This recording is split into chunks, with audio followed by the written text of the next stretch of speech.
Hello दोस्तों, welcome to your educational channel मेरा classes में आपका बहुत बहुत स्वागत है। मैं हूं आपकी हिंदी की एजुकेटर डॉक्टर अलका। जैसा कि आपको पता है कि एमपीपीएससी का पेपर जो हमारा असिस्टेंट प्रोफेसर का है वो 1 जून को होने वाला है। तो आई होप उससे पहले हमारी तैयारी पूरी हो गई होगी। और अगर नहीं हुई हो, आपको सिलेबस, स्टडी मटेरियल या फिर पीडीएफ बुक्स में किसी भी चीज़ में आपका अगर प्रॉब्लम हो तो आप हमें मेरा क्लासेस के थ्रू संपर्क कर सकते हैं। आपके कांटेक्ट के लिए कि आप हमसे किस प्रकार से कांटेक्ट किए, आपको पीडीएफ्स में हमारे नंबर्स शो हो रहे होंगे और स्क्रीन में भी नीचे की तरफ आपको नंबर्स दिखाई दे रहा होगा। तो एप्लीकेशन पर आप जाइए या फिर आप हमें फ़ोन दिए गए नंबर पर कांटेक्ट करेंगे तो आपकी जो समस्याएं हैं उसका समाधान करने की हम पूरी से पूरी कोशिश करेंगे। मेरा क्लासेस ना केवल पेपर 2 हिंदी, जबकि पेपर 1 और पेपर 2 के जो सभी सब्जेक्ट हैं, जैसे आपका इंग्लिश लिटरेचर है, कॉमर्स है, हिस्ट्री है, ठीक है, और इसके अलावा आपका पॉलिटिकल साइंस, मैथ्स इत्यादि विषयों के लिए भी आपके लिए स्टडी मटेरियल उपलब्ध करवा रहा है। बेस्ट से बेस्ट एजुकेटर यहाँ पर है जो खुद पीएचडी नेट सेट क्वालिफाइड हैं, जिनको काफ़ी एक्सपीरियंस है।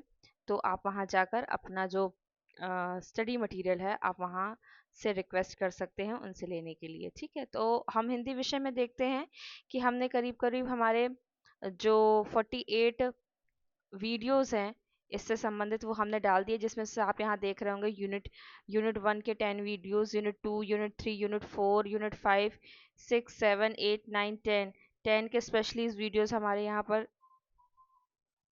10 के स्पेशली वीडियोस हमारे यहाँ पर हैं। आगे हम देखते हैं यहाँ पर, ये तो हमारे रही वीडियोस की बात जो डेली रिकॉर्ड हो रहे हैं, और हम यहाँ पर देखते हैं जो शॉर्ट नोट्स है जो हमारे यहाँ पर, ये हमारे यूनिट 1 से लेकर यूनिट 10 तक हमारे शॉर्ट नोट्स यहाँ पर कंप्लीट हैं।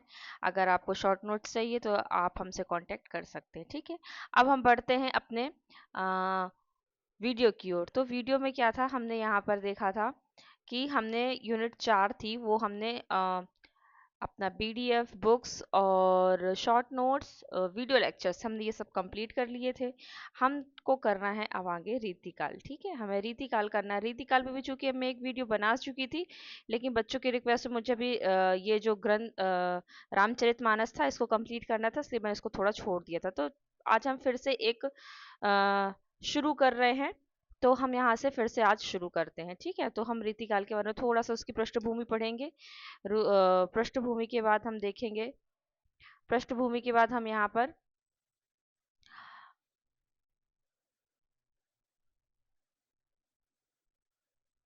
रीति शब्द की व्याख्या ये सब हम पढ़ चुके हैं। एक बार आपको शॉर्ट में बता देंगे। आपको अगर डिटेल में पढ़ना होगा तो आप वहाँ जाकर वीडियोस में देख सकते हैं। ठीक है, तो ये हमारा सिलेबस है।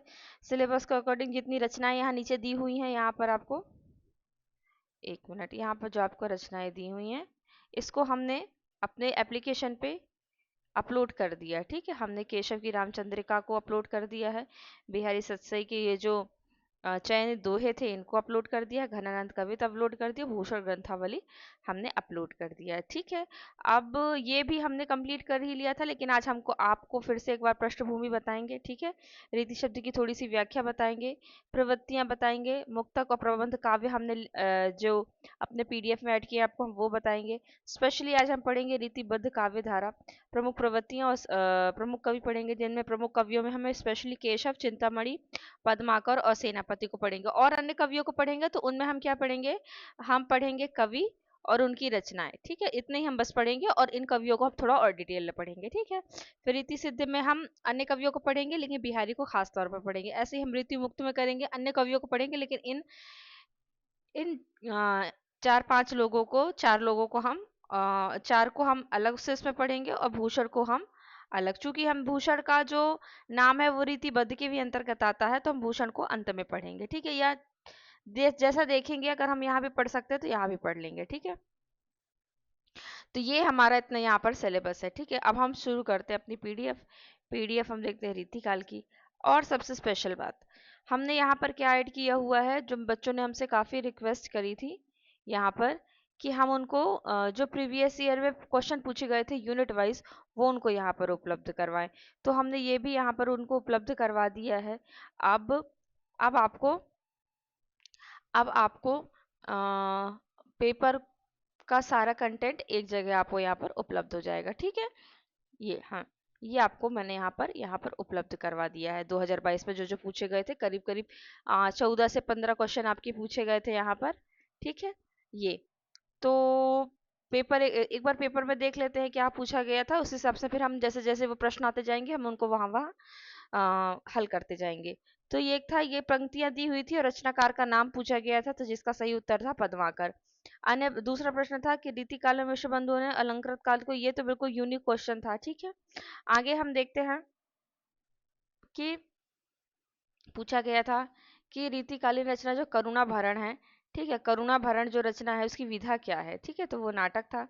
सेनापति के गुरु का नाम क्या था, तो वो था हीरामणि, अ, हीरामणि दीक्षित कि गंगाधर दीक्षित। एक मिनट कंफर्म करके बताती हूँ, ये दो बार दीक्षित दीक्षित, एक बार और नीचे।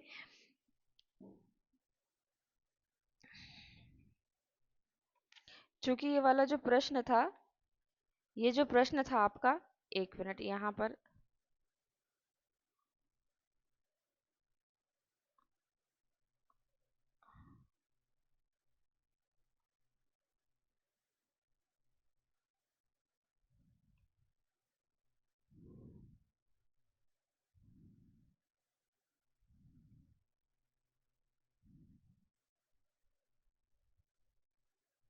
हम्म, हीरामन दीक्षित ते पाई पंडिताई, ये यहाँ पर ऐड हुआ है ये वाला। ठीक है, हाँ, ये यहाँ पर हीरामन दीक्षित, यहीं से आपका प्रश्न पूछा गया था और पुस्तक थी आचार्य रामचंद्र शुक्ल की हिंदी साहित्य का इतिहास। ठीक है, यहाँ से आपको पूछा गया था। जो गंगाधर थे वो इनके पिता थे। ठीक है, गंगाधर पिता यहाँ पर। ठीक है, अब यहाँ पर हम देखते हैं कि जो हमारा अन्य प्रश्न है वो क्या है, वो है, हाँ, तो इसका उत्तर होगा हीरामणि दीक्षित। ठीक है, चिंतामणि के भाई नहीं थे। ठीक है, ये और ये तो थे कृपाशंकर और जटाशंकर, कृपाशंकर नहीं थे, जटाशंकर थे। ठीक है, आगे हम देखते हैं, आगे हम देखते हैं मिश्र बंधुओं के अनुसार बिहारी सतसई के दोहों की संख्या कितनी थी, 700। ठीक है, कुछ लोग 715 मानते हैं, कुछ लोग 700 मानते हैं। ठीक है, तो परबारूद, ये अलंकार है, ये चूंकि ये इसमें दो चीजें हैं, ये तो आपका काव्य शास्त्र से भी आ सकता है, ठीक है, और ये आपका रीतिकाल से भी आ सकता है। आगे देते बिहारी के पिता केशव राय के गुरु कौन थे, तो इसमें आएगा नरहरि दास। ठीक है, आगे देखे, ये तो ये से सारे प्रश्न हैं, इसमें ऑप्शन और नहीं दिए हैं यहाँ पर। यहाँ था एक घनानंद और एक अन्य कवि का नाम था। ठीक है, ये उड़ी जाती गुड़ी शब्द किसका अर्थ में, पतंग के अर्थ में। कवि बोधा ने कवि बोधा ने बोधा के अतिरिक्त मतलब उनका और नाम क्या था, तो बुद्धिसेन था। ठीक है, और भूषण को किस राजा ने कवि भूषण की उपाधि दी थी, तो राजा रुद्र ने दी थी। झलके अति सुंदर किसकी पंक्ति है,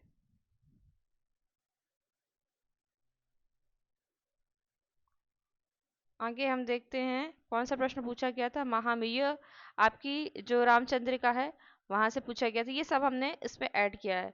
पद्माकर की भाषा में बुंदेलखंडी और मैदानी रंग का प्रभाव, ये जो बच्चन सिंह की जो पुस्तक है हिंदी साहित्य का दूसरा दूसरा इतिहास, उसमें जब पद्माकर का वर्णन आता है, जब पद्माकर का परिचय वो देते, तो जब वो सब पूरा परिचय खत्म हो जाए, सबसे आखिरी में ये लाइन आती है आपकी। ठीक है, तो ये प्रश्न थे कुछ जो आपके प्रीवियस ईयर उसमें पूछे गए थे। अब हम यहाँ पर देखते हैं रीतिकाल की पृष्ठभूमि क्या थी।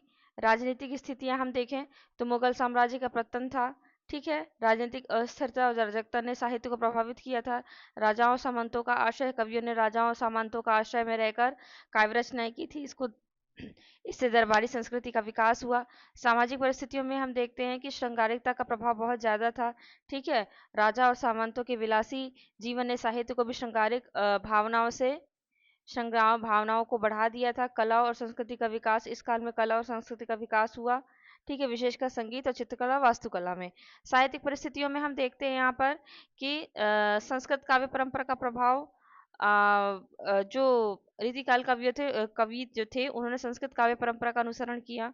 उन्होंने रस, अलंकार, नायिका भेद जैसे विषयों पर काव्य रचनाएं की। ठीक है, रीतिकाल में ब्रज भाषा का व्यापक प्रयोग हुआ। यह भाषा जो थी उस समय की साहित्यिक भाषा थी। रीतिबद्ध, रीतिमुक्त काव्य, इस वक्त में दो प्रकार की काव्य धाराएं चली, रीतिबद्ध और रीतिमुक्त। रीतिबद्ध कवियों ने काव्य नियमों का पालन किया, जबकि रीतिमुक्त कवियों ने स्वतंत्र रूप से काव्य रचनाएं की। ठीक है, आगे हम देखते हैं यहाँ पर कि ये जो हमने भी आपको बताया, ये उसका और गहराई में है कि कैसे संस्कृत काव्य जैसे काव्य प्रकाश, साहित्य दर्पण और ये जो श्रृंगार प्रकाश है, ठीक है, इनका रीतिकाल काव्यों पर गहरा प्रभाव पड़ा और इन्हीं रचनाओं में शास्त्रीय नियमों का पालन किया गया। ठीक है, आगे हम देखते हैं ये रीतिबद्ध, रीति मुक्त था, ये हम अभी नीचे हमने एक टेबल बना दी है, उसमें आपको हम बता देंगे। ठीक है, भक्ति और नीति, ये भी इसके भी वैसे तो विशेषकर रीतिबद्ध, रीति मुक्त थे, फिर रीति से इतर काव्य में भक्ति, नीति, प्रकृति वर्णन, ऋतु वर्णन, इनके भी कुछ कुछ काव्य इस टाइम में रचे जा रहे थे, जिसे जैसे वृंद और गिरधर कवियों ने नीति परक दोहों की रचना की। ठीक है, और इसमें हम देखते हैं कृष्ण भक्ति पर भी कविताएं लिखी गई। ठीक है, हालांकि उसमें श्रृंगारिता का प्रभाव है, लेकिन लिखी गई थी। अब रीति शब्द की व्याख्या हम यहाँ पर देखते हैं। रीति शब्द का अर्थ होता है मार्ग, पद्धति, शैली या ढंग। ठीक है, काव्य शास्त्र में हम देखते हैं रीति का अर्थ क्या है, काव्य रचना का वह विशिष्ट अंग, शैली या ढंग जो रस, अलंकार, गुण आदि के प्रयोग से निर्धारित होता है। और काव्य शास्त्र में रीति का अर्थ क्या है कि रीति काल में रीति शब्द का पर्याय काव्य के उन नियम और सिद्धांतों से है जो काव्य रचना को विशिष्ट शैली प्रदान करते हैं। ठीक है, यह काव्य के लक्षणों, गुणों और विशेषताओं का समूह है जिसके द्वारा काव्य को पहचाना जा सकता है। रीति काव्य रचना का वह मार्ग है जिसके अनुसरण करके कवि अपनी भावनाओं को अभिव्यक्त करता है। रीति का आशय उन नियमों से है जो रस, अलंकार, गुण आदि के प्रयोग से बनते हैं। ठीक है, बनते हैं। अब रीति काल में रीति का महत्व, एक मिनट। हाँ,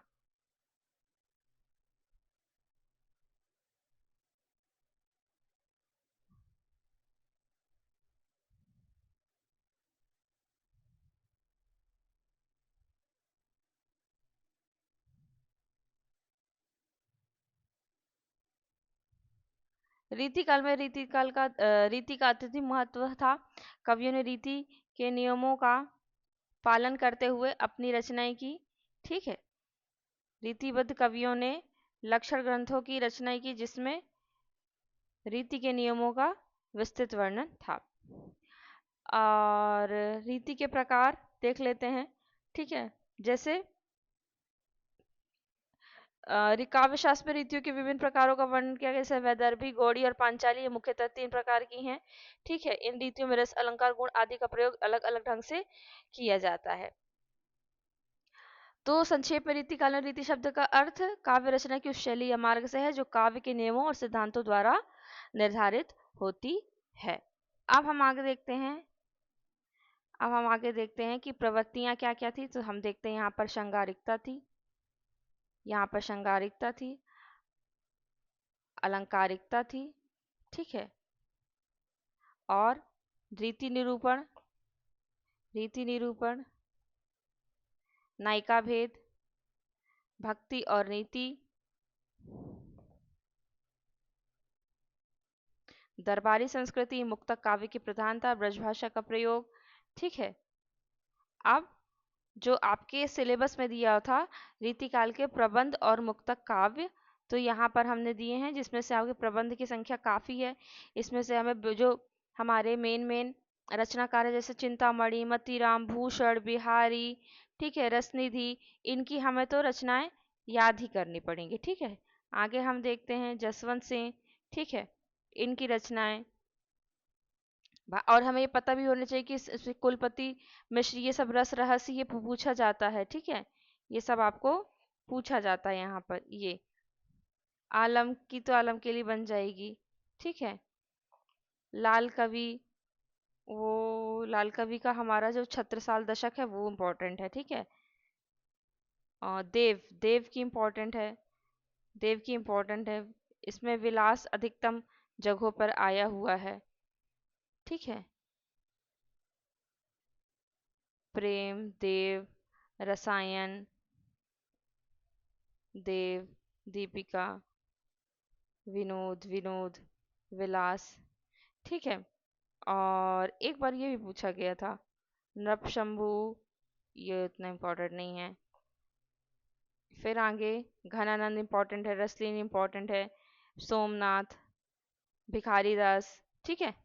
इनका आपको विशेष तौर पे याद रखना पड़ेगा। दूल्हा कवि की पूछी जाती है।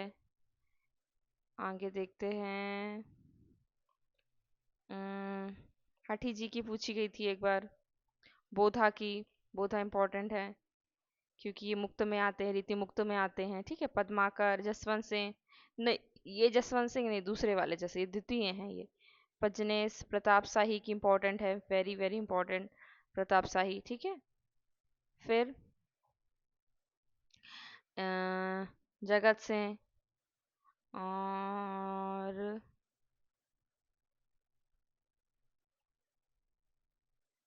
ठीक है, और द्विजदेव की, ये भी मुक्त, रीति मुक्त में आते हैं इसलिए।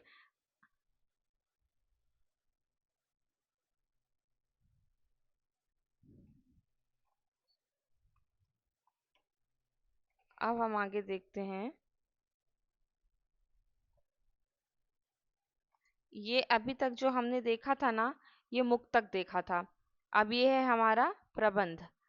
ठीक है, वो हमने मुक्तक किया, अभी हमने ऊपर क्या देखा, मुक्तक। अब हम ये देख रहे हैं प्रबंध।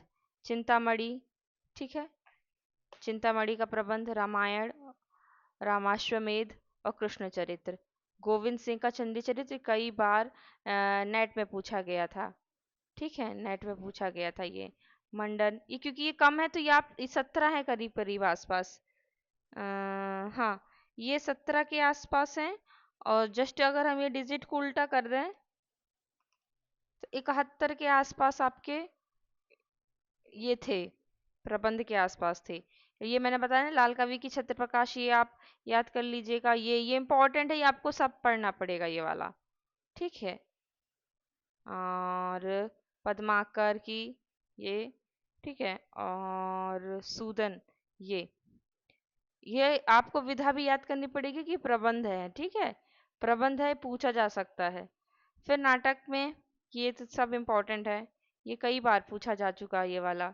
ठीक है, ये नहीं पूछा जाएगा क्योंकि नाम से ही समझ में आता है, ये नहीं पूछा जाएगा, लेकिन ये पूछा गया था, जसवंत सिंह की और नेवाज की। ठीक है। अब हम आगे देखते हैं, ये सब हम पढ़ा चुके हैं आपको, इसलिए हम इसको जल्दी जल्दी शॉर्ट में कर रहे हैं। अब देखिए, दो चीजें हैं। आ, इसको याद कैसे करें कि रीतिबद्ध में कौन से कवि आएंगे, मुक्त में कौन से, ये मैं आपको पहले बता चुकी हूँ कि जो सेनापति हैं, सेनापति को नॉर्मली रीति सिद्ध कवियों में रखते हैं, लेकिन जो हमारा सिलेबस है वो रीतिबद्ध कवि में आ गया है। ठीक है, तो अगर आप भी आपके कोर्स से पूछेगा तो आपको तो रीतिबद्ध ही बताना पड़ेगा, वैसे वो रीति सिद्ध कवि में आते हैं। तो कोर्स की दृष्टि से हम देखेंगे तो रीतिबद्ध के अंतर्गत हम उनको पढ़ लेंगे। ठीक है। तो देखिए, अभी आपको क्या है, रीतिबद्ध कवियों में, अगर हम रीतिबद्ध कवियों में देखें तो ज्यादा है ना। और सबसे कम किस में है, रीति मुक्त में है। रीति मुक्त में आपके सबसे कम है। तो इसको आप अच्छे से याद कर लेंगे कि घनानंद आलम बोधा ठाकुर, ये तो हम ऐसे शुरू से रटते आए हैं तो हमें तो रटा है। पर अगर आपको नहीं रटा तो आप ऐसे रट लीजिएगा, घना आम का पौधा, पौधा से बोधा याद कर लीजिएगा, पौधा बोधा, पौधा बोधा, ऐसे ना, घना से घनानंद, आम से आलम, घना आम का पौधा ठाकुर द्विजदेव का है। ठाकुर,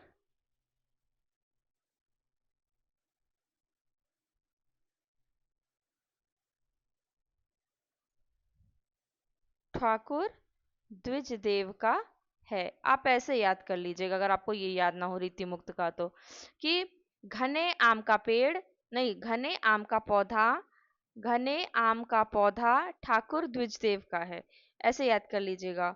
और इसका भी अगर आपको चाहिए, बिहारी सेनापति, ठीक है, तो बिहारी सेनापति,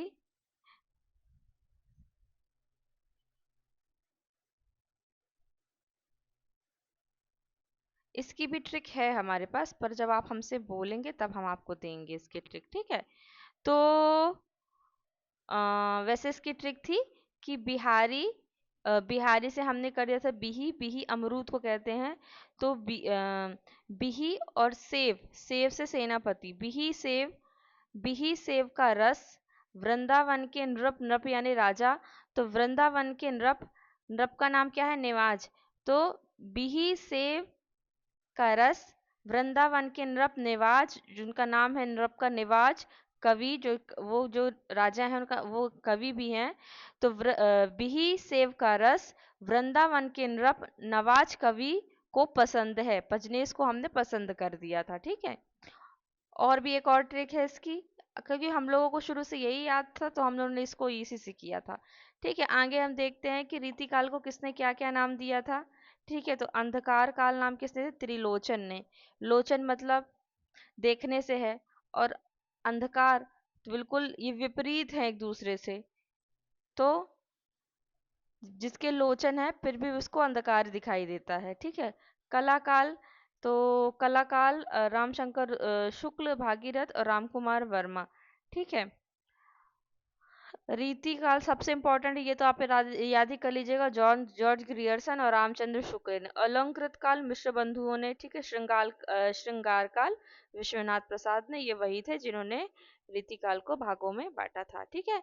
तो यहाँ हम देखते हैं रीतिकाल की पृष्ठभूमि हमने यहाँ पर देख ली। अब हम यहाँ से शुरू करते हैं रीतिकाल के जो रीतिबद्ध कवि हैं उनको। तो वहां पर हमने देखा था कि रीतिबद्ध कवि कौन कौन से थे, केशव, चिंतामणि, सेनापति अकॉर्डिंग टू सिलेबस, और भूषण, मतीराम, जसवंत सिंह, देव, रसलीन गोप। चूंकि भूषण को यहाँ पर राष्ट्रवादी के अंतर्गत रखा गया है, राष्ट्र कवि के अंतर्गत रखा गया है, तो भी लेकिन उनका नाम यहीं पर आता है, ठीक है। आगे हम देखते हैं, यहाँ पर हम सबसे पहले किसको पढ़ेंगे। इसके पहले मैं आपको एक चीज और बता दूं कि जैसे यहाँ पर किसका किसका नाम लिखा है, केशवदास, चिंतामणि, सेनापति, भूषण, मतीराम, जसवंत सिंह, देव, रसलीन, गोप, गुरसी, गोविंद, पद्माकर और गौल। अब चूंकि इनका नाम दिया है तो एक एक बार तो हमें इनको पढ़ना ही पड़ेगा। तो पढ़ने के लिए जो सबसे हमारे पास प्रमाणिक पुस्तक है जो है आचार्य रामचंद्र शुक्ल की हिंदी साहित्य का इतिहास, और दूसरा है हमारे पास जो बच्चन सिंह की पुस्तक है। इन दोनों से प्रश्न काफी पूछे जा सकते हैं, तो आपसे अनुरोध है कि एक बार जरूर आप इन पुस्तकों को जरूर पढ़ लीजिएगा, क्योंकि इनसे बहुत सारे प्रश्न बनते हैं। अब क्या हुआ कि जो रीतिकाल रीतिकाल के जो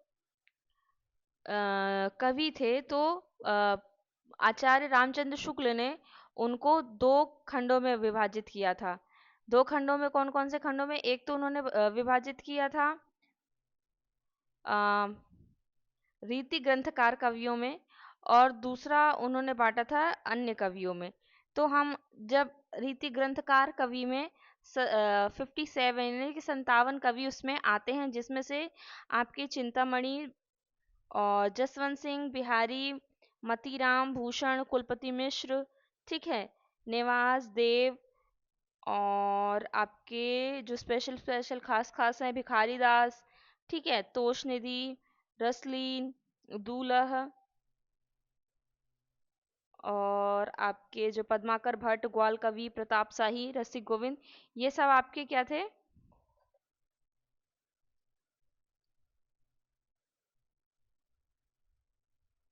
ये सब आपके आते हैं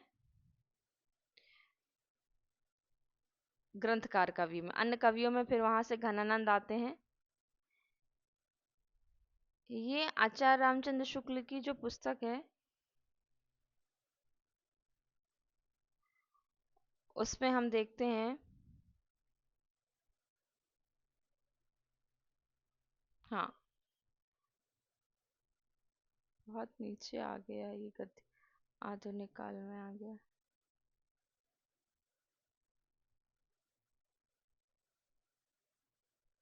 हाँ, भूषण में आ गए हम यहाँ पर। रीतिकाल हम यहाँ से देखते हैं ठीक है, संवत 1700 से 1900। सबसे पहले हमने काल दिखा, ये उनकी पुस्तक है। यहाँ यहाँ हम देखते हैं कि कृपाराम थोड़ा हिंद, ये हम यहाँ पर ये देख रहे हैं कि इन्होंने उन कवियों के बारे में क्या क्या बतलाया है, जो जो आ, हमारे सिलेबस में दी, क्योंकि हमें ये भी पढ़ना पड़ेगा यहाँ पर। ठीक है, तो क्योंकि अभी जो एक दो प्रश्न मैंने आपको बताए वो डायरेक्ट यहीं से उठाए गए थे। ठीक है, यहाँ पर ये इस लाइन में बोल रहे हैं यहाँ पर कि रीति ग्रंथों की परंपरा चिंतामणि से चली आ रही है, अतः रीति काल का आरंभ उन्हीं से मानना चाहिए। मतलब कि कुछ लोग जो रीति काल के प्रवर्तक के रूप में केशव दास को मानते हैं, लेकिन आचार्य रामचंद्र शुक्ल चिंतामणि त्रिपाठी को मानते हैं। ठीक है, आगे हम देखते हैं। आगे यहाँ पर लिखा गया है कि हिंदी में लक्षण ग्रंथ की परिपाटी पर चलने वाले रचना करने वाले जो सैकड़ों कवि हुए वह चार की कोटि में नहीं आ सकते, वे वास्तव में कवि हैं। ये कई बार लाइंस पूछी जाती है।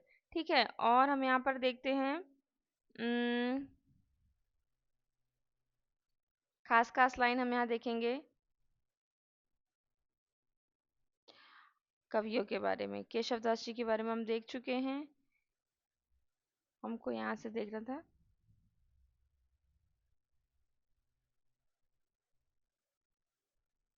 हाँ,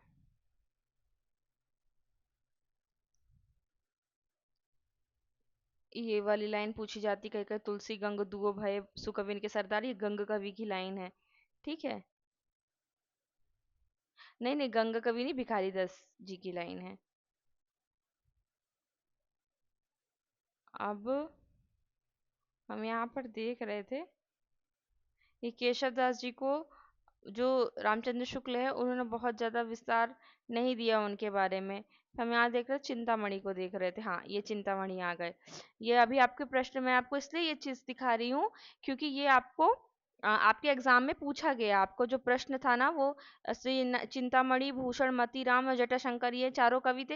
ये भाइयों के बारे में पूछा गया, पूरा यही से उठा लिया गया था। दो दो या तीन प्रश्न यहाँ से उठाए गए थे इस पुस्तक से, इसलिए मैं आपको यहाँ पर ये दिखा रही थी। ये चिंतामणि, भूषण, मतीराम और जटाशंकर यहाँ पर दिख रहा है, ये यहाँ पर। ठीक है, और अब आगे देखते हैं चिंतामणि त्रिपाठी के बारे में। खास खास हम यहाँ देख लेंगे, बाकी हमने अपने डिटेल बनाए हुए हम वहाँ देखेंगे। ठीक है, ये कुछ लाइंस हैं, ये हम इनकी देखेंगे, किसकी, चिंतामणि की। अब हम आपको अभी पढ़ाएंगे केशवदास और चिंतामणि, उसके बाद हम जब भूषण पढ़ाएंगे और जो थोड़े से रीतिकाल के अन्य कवि तो हम बार बार इस पुस्तक में आके देखेंगे। ठीक है, तो चलिए अब हम चलते हैं अपनी पुस्तक में और हम देखते हैं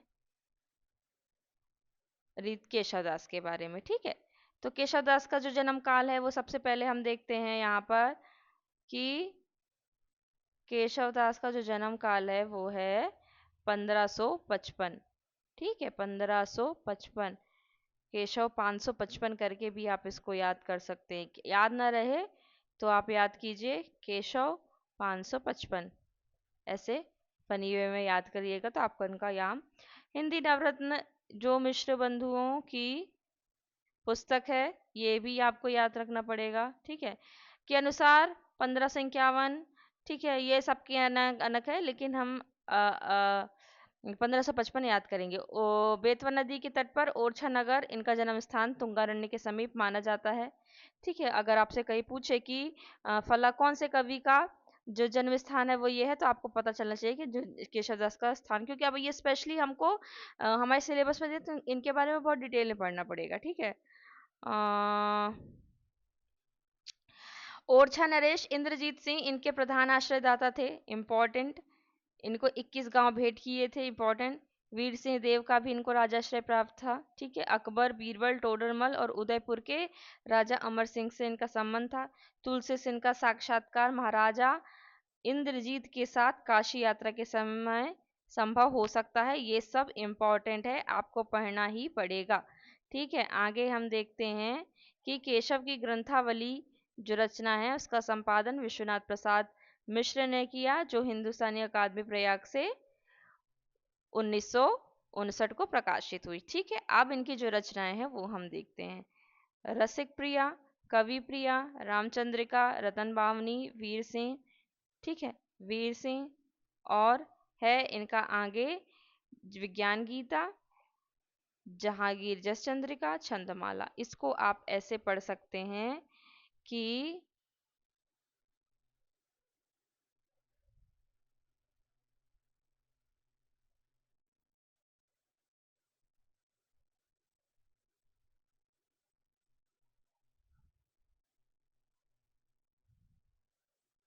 रस कवि राम, ठीक है, रस कवि राम,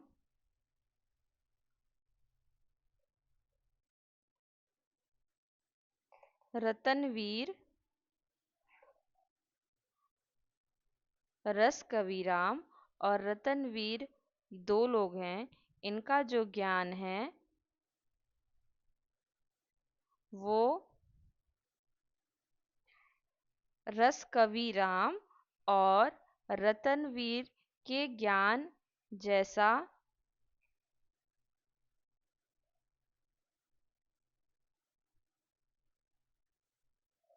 रस कवि राम और रतनवीर के ज्ञान के जैसा कोई नहीं है,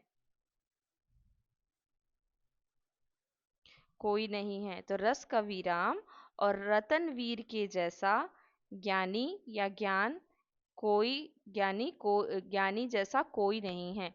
ठीक है, तो आपको अगर इतना भी याद हो जाएगा ना तो आपके लिए काफी इम्पोर्टेंट हो जाएगा। ठीक है, अब हम इनकी कवियों में देखते हैं कि क्या क्या खासियत है। तो जो रसिक प्रिया है,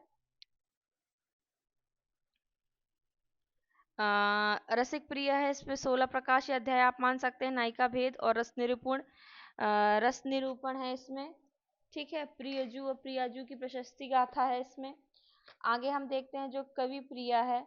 कवि प्रिया क्या है, राजा जो इंद्रजीत थे उनकी जो प्रेमिका गणिका थी प्रवीण, प्रवीण राय को शिक्षा देने के लिए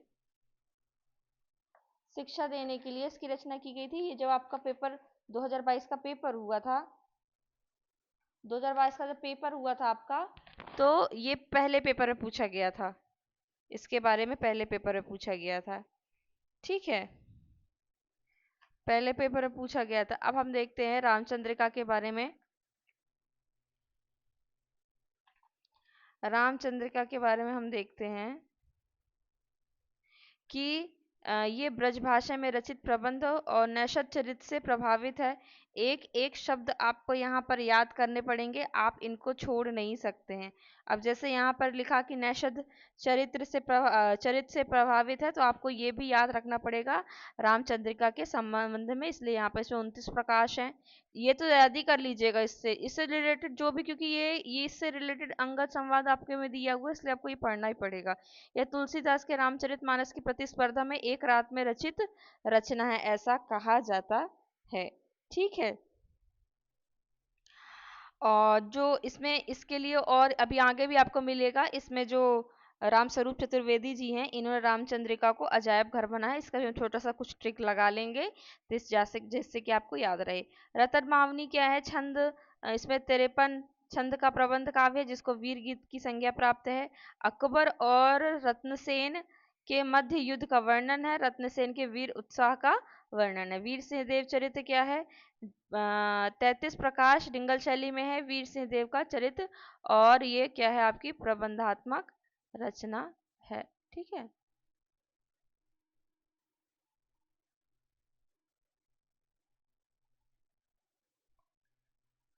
अब हम आगे देखेंगे कि रस कवि राम और रतनवीर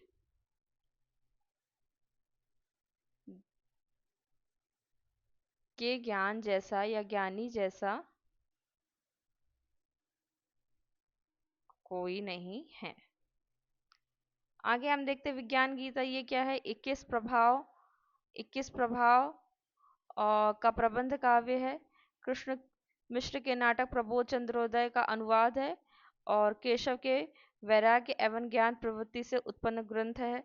जहांगीर जस चंद्रिका क्या है, प्रबंध काव्य है। जहांगीर के दरबार का वर्णन है, प्रशस्ति काव्य है। छंदमाला भी संस्कृत के रत्नाकर पिंगल ग्रंथ पर आधारित छंद विषयक रचना है। इसमें उदाहरण रामचंद्रिका से लिए गए हैं। अब आगे देखते हैं कि किसने किसने इनके बारे में जो खास खास चीजें हैं कि इनको रीतिकाल का प्रवर्तक किसने किसने माना है, तो विश्वनाथ प्रसाद सिंह ने, वो विश्वनाथ प्रसाद मिश्र ने, नगेंद्र ने,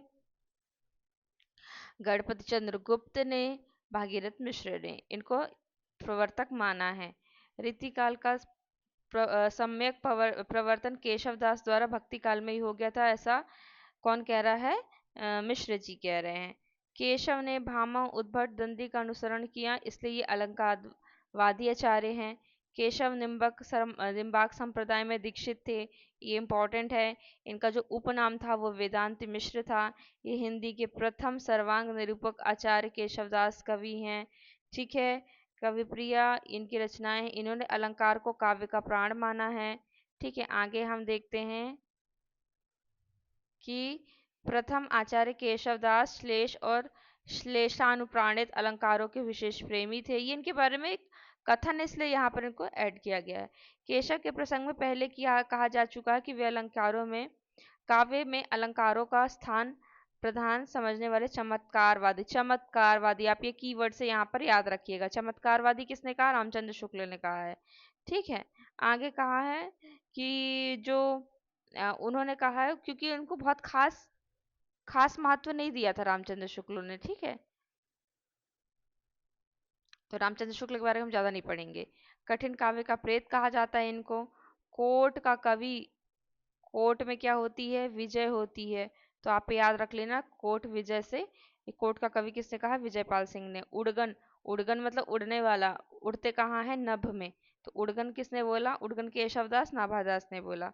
अजायब घर, अजायब घर किसने बोला, अजायब घर, अजायब घर ऐसे ऐसे होता है, ऐसे चौकोर होता है, चौकोर से चतुर्वेदी, ऐसे आप याद कर लेना। ठीक है, कवि को दीन न चाहे विदाई, पूछे केवल की कविताई। ठीक है, तो इसको विदाई, विदाई से करेक्ट के, नभ मतलब आकाश होता है, आकाश में अगर प्लेन जाता है तो हम ऐसे बाय बाय करते हैं ना, तो वैसे विदाई से वो बाय बाय याद कर लीजिएगा। ठीक है, अब ये कुछ प्रसिद्ध पंक्तियां हैं, बास की सम्मति उलूक पर, ये तो आपको रटना पड़ेगा। इसमें कोई भी वो नहीं है। ठीक है, अब आगे हम देखते हैं सेनापति, हमारा जो सिलेबस है। सेनापति के बारे में बहुत ज़्यादा हमें कुछ नहीं मिला, ये जो कुछ मिला है हमने आचार्य रामचंद्र शुक्ल की जो पुस्तक है उससे ही मिला है हमको। ठीक है, सेनापति के पिता के गुरु का नाम पूछा गया था ना,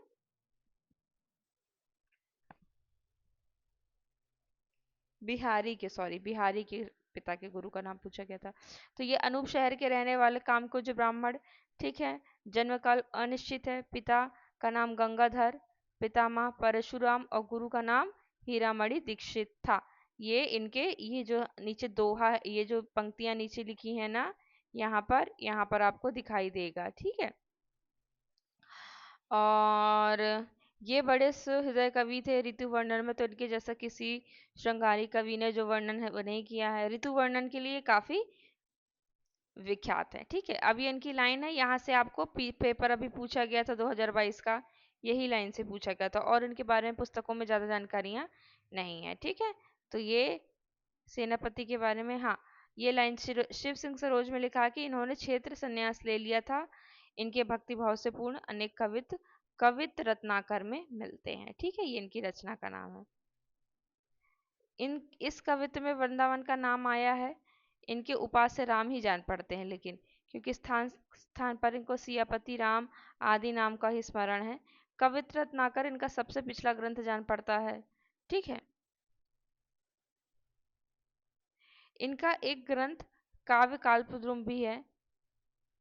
ठीक है, जैसे पहले कहा जा चुका है, इनकी कविता, ये सब, ये जो पूरी लाइंस है ये आपको आचार्य रामचंद्र शुक्ल की पुस्तक से हमने यहाँ पर उतारा हुआ है। ठीक है, पूरी वही, क्योंकि जो कुछ है यही हमारे पास है फिलहाल सेनापति के लिए, क्योंकि सेनापति का हमारे पास ज्यादा नहीं है। गुरु का नाम है हीरामणि दीक्षित, रचनाओं का नाम है कवित रत्नाकर और काव्य कल्पद्रुम, है ना। तो और कवित रत्नाकर में अगर हम देखें यहाँ पर, तो छंदों में राम कथा का वर्णन है, और जो काव्य कल्पद्रुम है वो रीति ग्रंथ है। बस बाकी इनकी लाइंस जो है जो पूछी जाती हैं, बाकी बहुत ज़्यादा कुछ नहीं है। ठीक है, ये सब लाइन दी गई थी किताब में, वो आपको यहाँ पर दी हुई हैं। ये पूछा गया था एक बार नेट में, ये लाइन पूछी गई थी नेट में। ठीक है, ये वाली, इसलिए इसको हाईलाइट किया गया है। ये भी इसी पुस्तक से निकाली गई थी। सेनापति जी के भक्ति प्रेरित उद्गार बहुत अनूठे चमत्कारपूर्ण। आपने कर्म करी हों ही निभोगे तो ही करतार कर तुम, ये वाला प्रसिद्ध कवित इन्हीं का है। हो सकता है ये कवित्व लेके आपसे पूछा जा सके, है ना। यहाँ पर आप रचनाओं के बारे में यहाँ देखते हैं तो कवित रत्नाकर प्रौढ़ कृति है, प्रसिद्धि का मूल आधार है। इसका आधार क्या है, वाल्मीकि रामायण। इसमें 5 तरंगे और 394 छंद है। चतुर्थ तरंग में रामचरित का वर्णन है। दूसरी रचना काव्य कल्पद्रुम है, रीति ग्रंथ है। प्रकृति वेद वर्णन, ऋतु वर्णन की दृष्टि से अद्वितीय है ये कवि और कविता। ठीक है, श्लेष चमत्कार देखने को मिलता है। अब हम यहाँ पर पढ़ते हैं चिंतामणि को। ठीक है, चिंतामणि को अभी हमने ऊपर देख लिया था, एक बार हम और देख लेंगे यहाँ पर। तो चिंतामणि त्रिपाठी रीतिकाल के प्रमुख कवियों में से एक है। ठीक है, आचार्य केशवदास के शिष्य माने जाते हैं। रीतिकार काव्य की परंपरा को आगे बढ़ाने वाले कवियों में इनका नाम उल्लेखनीय है। और रचनाएं देखते हैं हम इनकी। रचनाओं में सबसे पहले क्या है, रसविलास और कवि कुल कल्पतरु का उल्लेख है। ठीक है, आगे हम देखते हैं इसमें कि ये जो रचनाएं हैं रीति काव्य और अलंकार श्रृंगार रसी सबको आगे बढ़ाती हैं। शुक्ल जी के अनुसार चिंतामणि ने काव्य विद्वत्ता और परंपरा का समन्वय किया, जिससे रीति काव्य को एक नई दिशा मिली। अब इनका योगदान क्या क्या है यहाँ पर हम देखते हैं। इनका योगदान ये है कि इन्होंने काव्य शास्त्र के नियमों को सुव्यवस्थित करके रीति काव्य को एक नया आधार दिया। ठीक है, और इनकी रचना में विद्वत्ता और काव्य सौंदर्य का सुंदर जो वर्णन है वो हमको देखने मिलता है।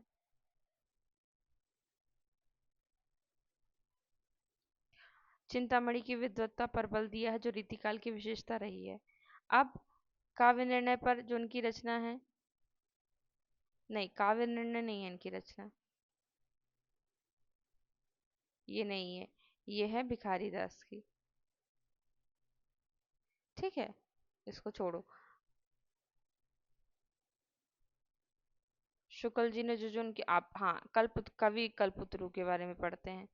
कवि कुल कल्पतरु, चिंतामणि का जो कवि कुल कल्पतरु है कवियों के लिए एक मार्गदर्शन ग्रंथ है जिसमें काव्य रचना की विधि और सिद्धांतों का संकलन किया गया है। ठीक है, चिंतामणि, इसमें 8 प्रकरण हैं और 11 1133 पद्य हैं। काव्य के 10 अंगों का निरूपण है। बस इसमें यही कवि कल्पतरु में यही खासियत है। और आगे हम देखते हैं इनकी रचनाओं के बारे में। हाँ, तो रचनाएं में हम देखते हैं यहाँ रस विलास देखते हैं सबसे पहले। कवि कल्पतरु के बारे में हम पढ़ चुके हैं। ये क्या श्रृंगार रस पर आधारित है। रस विवेचन संबंधी नायिका नायिका भेद और श्रृंगार रस के विभिन्न रूपों का वर्णन है। कुछ खास नहीं है इसमें। ठीक है, कुछ खास नहीं है इनकी रचनाएं, जो बस आपको रचनाएं पढ़नी पड़ेंगी कि ये इनकी रचनाएं हैं। और आगे देखते हैं हम उदाहरण और रचनाएं।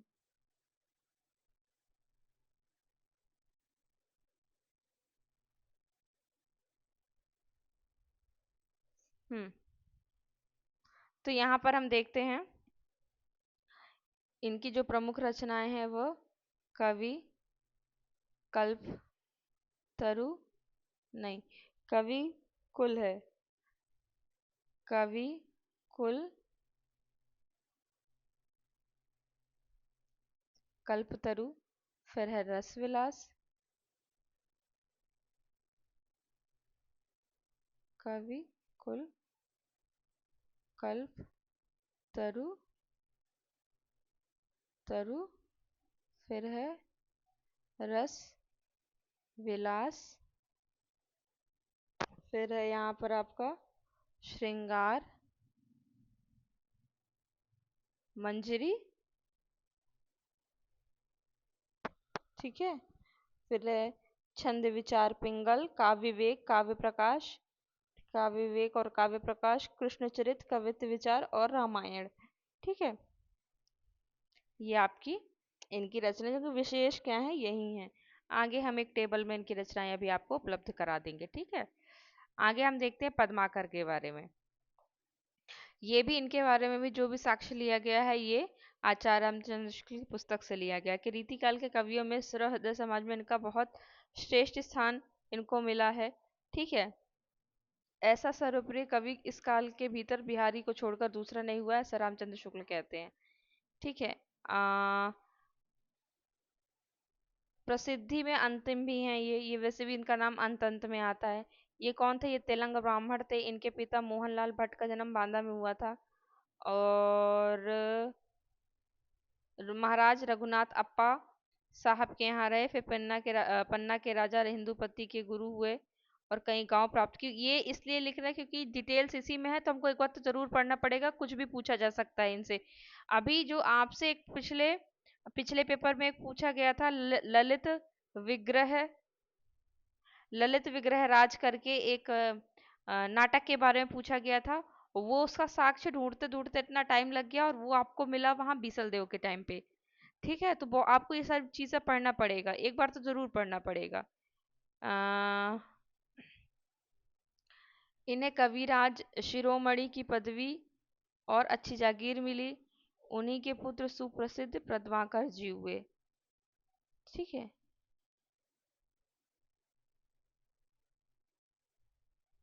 और 80 वर्ष की आयु भोगकर कानपुर में गंगा तट, ये पूरा पढ़ना पड़ेगा क्योंकि भैया रामचंद्र शुक्ल जी ने दिया तो आपको एक बार तो पूरा पढ़ना पड़ेगा।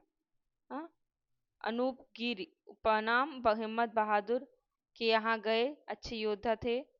फिर अवध के यहाँ बहुत लोगों के यहाँ ये आश्रयदाता के यहाँ ये गए थे, विद्यावरी नाम की। हाँ, फिर इसके बाद पद्माकर जी ने क्या किया? हिम्मत बहादुर विरजावली नाम की वीर रस बहुत ही फड़कती हुई पुस्तक लिखी। ठीक है, और ये सितारे के महाराज रघुनाथ प्रसिद्ध राघोवा के यहाँ गए। एक हाथी 1 लाख रुपए 10 गांव पाया। इसके बाद पद्माकर जी जयपुर के राजा प्रताप सिंह के यहाँ पहुंचे, बहुत दिनों तक रहे। जगत सिंह के समय में बहुत काल तक जयपुर रहे और उन्हीं के नाम पर अपना प्रसिद्ध ग्रंथ जगद्विनोद बनाया। ठीक है, और अलंकार ग्रंथ पद्माभरण बनाया जो दोहे में तैयार है। और भीम सिंह के दरबार में गए, बहुत सम्मान हुआ। महाराणा साहब की आज्ञा से उन्होंने गणगौर के मेले का वर्णन किया था। ठीक है, ये छोटी छोटी चीजें आपको एग्जाम में पूछी जा सकती, जिस हिसाब से पेपर आया था तो ये पूछ जा सकती। महाराज दौलत राव सिंधिया के दरबार में ये कवित्व पढ़ा था। ठीक है, आगे देखते हैं। सिंधिया के दरबार में इनका अच्छा मान हुआ। कहते कि वहाँ सरकार उदा जी के अनुरोध पर इन हितोपदेश का भाषानुवाद किया। ठीक है, बूंदी गए और फिर अपने घर बांदा आ रहे थे। आयु में रोगग्रस्त रहा करते थे। उसी समय ने प्रबोध प्रचासा नामक वैराग भक्ति, ये देखिए जो जो रचना है इसके डिटेल्स भी यहाँ पर दे रखा है यहाँ पर। ठीक है, अंतिम समय निकट जानकर पद्माकर जी ने गंगा के तट के विचार से कानपुर गए और अपने जीवन के शेष 7 वर्ष पूरा किए। अपनी प्रसिद्ध गंगा लहरी उन्होंने इसी समय के बीच बनाई। ये पूछा जा सकता है कि उन्होंने अपने समय की अंतिम रचना किस नाम से बनाई है, कौन सी बनाई। ठीक है, राम रसायन नामक वाल्मीकि रामायण के आधार पर लेकर लिखा हुआ एक चरित काव्य भी है। ठीक है, आगे हम देखते हैं कि मतीराम जी के रसराज के समान पद्माकर ने जग द्विनोद भी काव्य रस को अभ्यासियों दोनों कंठाहार रहा। ठीक है, इनकी कल्पना, ये लाइंस पूछी जा सकती है।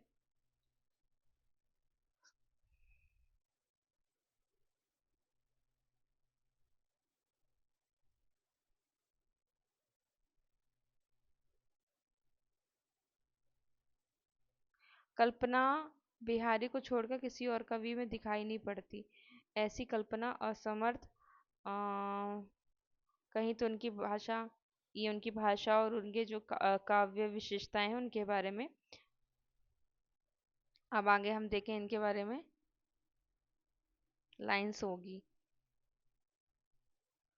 ये हमें पढ़ना पड़ेगा क्योंकि आपको पूरा पढ़ना पड़ेगा। हाँ, थोड़ा थोड़ा तो समझना पड़ेगा क्योंकि कुछ लाइंस बीच में से इसमें से पूछी जा सकती हैं। एक एक बार ये शब्द याद करने पड़ेंगे कि ये हमें किसके लिए। फागु के भीर अभीरन में ये लाइन कई बार पूछी जाए, नैन नचाए कहीं मुस्काई लला, फिर ये नेट में पूछा गया था, है ना। कई बार नेट में ये पूछा गया है। ये लाइंस जो दी गई हैं आचार्य रामचंद्र शुक्ल ने, ये तो हमको पढ़ना ही पड़ेगा। ठीक है।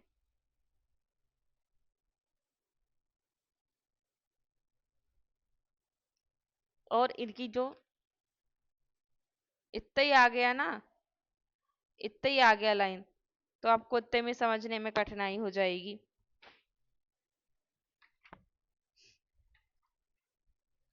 तो हमने क्या देखा यहाँ पर कि आ, इनका जो मूल नाम था, ये आपको शायद इस पुस्तक के टेक्स्ट में मिल जाएगा। इनका मूल नाम क्या था? प्यारे लाल पद्माकर का। पद्माकर का मूल नाम क्या था? प्यारे लाल। पिता का नाम मोहनलाल भट्ट। आश्रयदाता कौन कौन थे इनको? राघुनाथ यानी आपा साहब, महाराज जैतपुर, अर्जुन नोनी सिंह, महाराज प्रताप सिंह, ठीक है, जगत सिंह, उदय, नरेश, भीम सिंह, दौलत राव सिंधिया, ये इनके क्या क्या थे? आश्रयदाता थे। रचनाएं इनकी क्या क्या हैं? इनकी रचनाएं हैं पद्माभरण, जो हमने देखा अलंकार वाली, पद्माभरण, हिम्मत, बहादुर वीरतावली, ये देखी हमने, जग विनोद देखा, जग विनोद, विनोद ही देखा, प्रबोध पचासा देखा, राम रसायन देखा, प्रबोध पचासा देखा, राम रसायन देखा, गंगा लहरी देखी जो उन्होंने लास्ट में देखी थी, और सरदार उदा जी के अनुरोध पे हितोपदेश का अनुवाद किया था। तो ये कुल पद्माकर के बारे में हमें यहाँ पर आ जाएगा। ठीक है, अभी हम टेबल बनाएंगे। ये तो हमारे हो गए कौन से? केशवदास, चिंतामणि, सेनापति और पद्माकर, रीतिबद्ध काव्य धारा के हो गए। ठीक है, अब हम देखते हैं पुस्तक में क्या दिया गया है हम इनके बारे में। तो पद्माकर और सेनापति को तो एज इट इज मैंने दे दिया है, बता दिया है आपको, है ना। अब जो चिंतामणि के अलावा चिंतामणि, केशव, हाँ, तो उस पुस्तक में ज्यादा नहीं है। अब हम भूषण के बारे में थोड़ा सा देखेंगे उस पुस्तक से कि भूषण के बारे में क्या बताया है। हम ये आचार्य रामचंद्र शुक्ल की पुस्तक फिर से देखेंगे यहाँ पर। तो हम देखते हैं यहाँ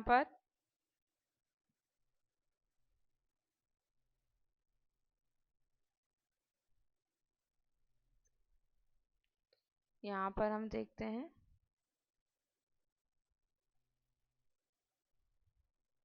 महाराज जसवंत सिंह को भी हम देखेंगे। ठीक है, जो जो हमारे रीतिबद्ध के अंतर्गत आते हैं कवि, उनको तो हमको देखना ही पड़ेगा। जैसे हमारे हो गए चिंतामणि, भूषण, मतीराम को देखेंगे हम, जसवंत सिंह को देखेंगे। तो ये हम जसवंत सिंह को देख लेते हैं क्योंकि फिर वो नंबर वाइज इनके हिसाब से तीसरे नंबर पे आते हैं महाराज जसवंत सिंह। ठीक है, तो फिर उसके बाद हम बिहारी को तो रीति सिद्ध में देखेंगे।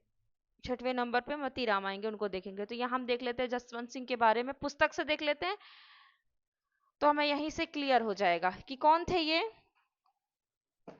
जो जसवंत सिंह थे ये मारवाड़ के प्रसिद्ध प्रसिद्ध महाराज थे। इन्होंने अपने समय सबसे प्रतापी हिंद नरेश थे जिनका भय औरंगजेब को बराबर बना रहता था। अब हमको अपने से यहाँ पर प्रश्न बनाना खुद ही सीखना चाहिए कि जैसे औरंगजेब से इनका संबंध है, ठीक है, संबंध मतलब प्रेम का और मित्रता का नहीं था, वैसे संबंध था।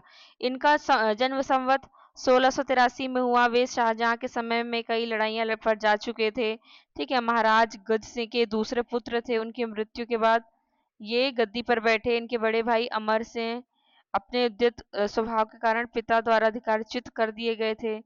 ये अच्छे साहित्य मर्मज्ञ और तत्व ज्ञान संपन्न पुरुष थे। ठीक है, और इनकी जो सभा है इस पर कवि और विद्वान का बराबर समागम होता था।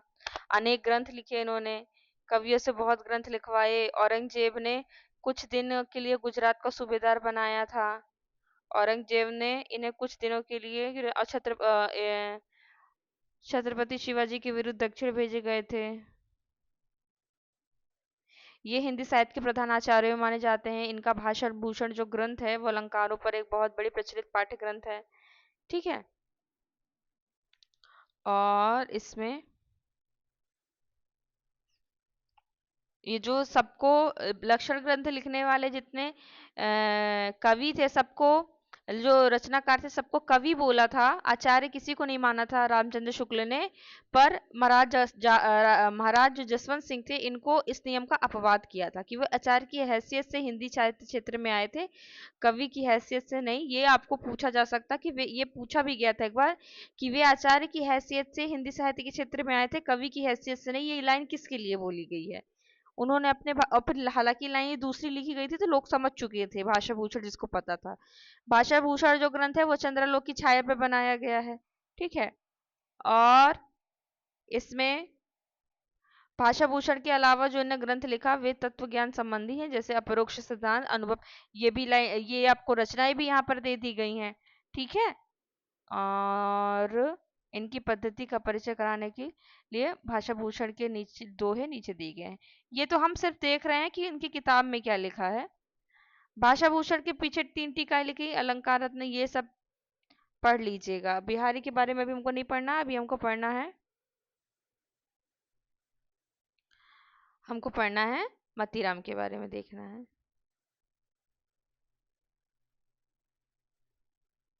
ठीक है। तो मतीराम के बारे में हम देखेंगे।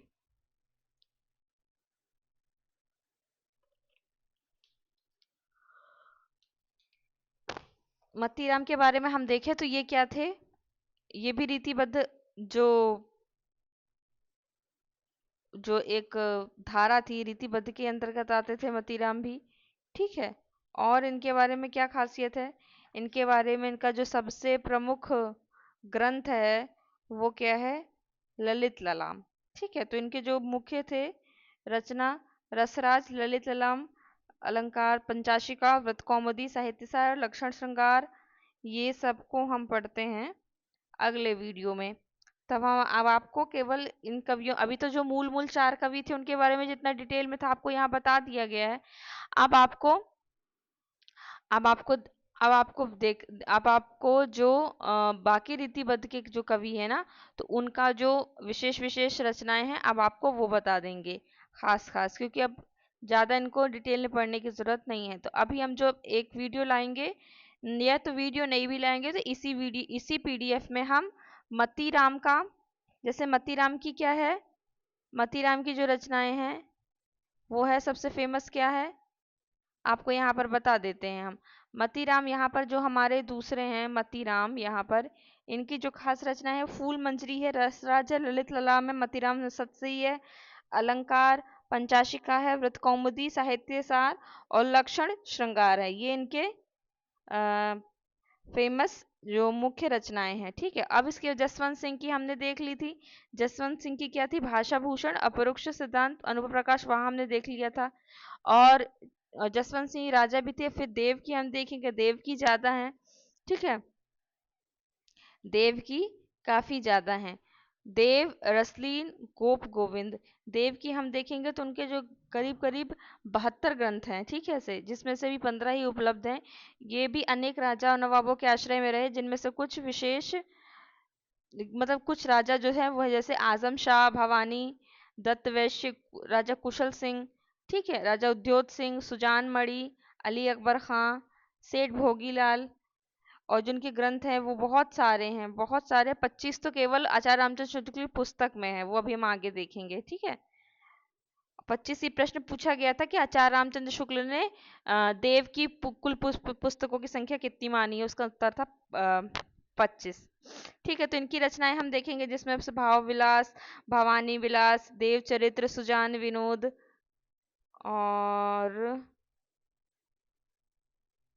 ये हमने वहां भी देखी थी ना जब मुक्तक देख रहे थे तब। तो वैसे भी इनकी जो रचनाएं है ना, ये आपको मुक्तक और प्रबंध दो में, अगर आपको केवल रचनाएं रचनाएं वैसे इनकी देखनी हो ना तो आप मुक्तक और प्रबंध में देख सकते हैं। जैसे रुकिए मैं यहाँ पर दिखाती हूँ आपको। हाँ, यहाँ पर हम देखेंगे।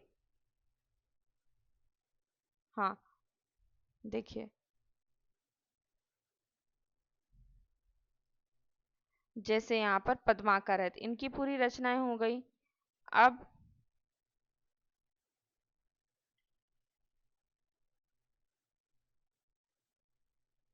गोप की, ये भी हमारे रीतिबद्ध के अंतर्गत आते हैं ना, तो इनकी रचनाएं देख लेंगे यहाँ पर। ठीक है, गोप के बाद आगे क्या है, रसिक गोप, तो इनकी रचनाएं आपको यहाँ भी मिल जाएंगी। आपको अलग से रचनाएं लिखने की जरूरत नहीं, आप यहाँ से देख सकते हैं। ठीक है, ये देखिए देव की कितनी सारी रचनाएं हैं यहाँ पर, ये यहाँ पर है ना, और पद्माकर, सबकी रचनाएं आपको यहीं मिल जाएंगी। बस आपको पता होना चाहिए कि इसमें से कौन से रीतिबद्ध है, रीति सिद्ध है, तो ये आप रटिएगा। रटिएगा तो आप जैसे ये टेबल देखेंगे तो आपको वैसे समझ में आ जाएगा। ठीक है, कि इनमें से कौन कौन से उससे मुक्त हैं, रीति मुक्त हैं, रीतिबद्ध हैं, या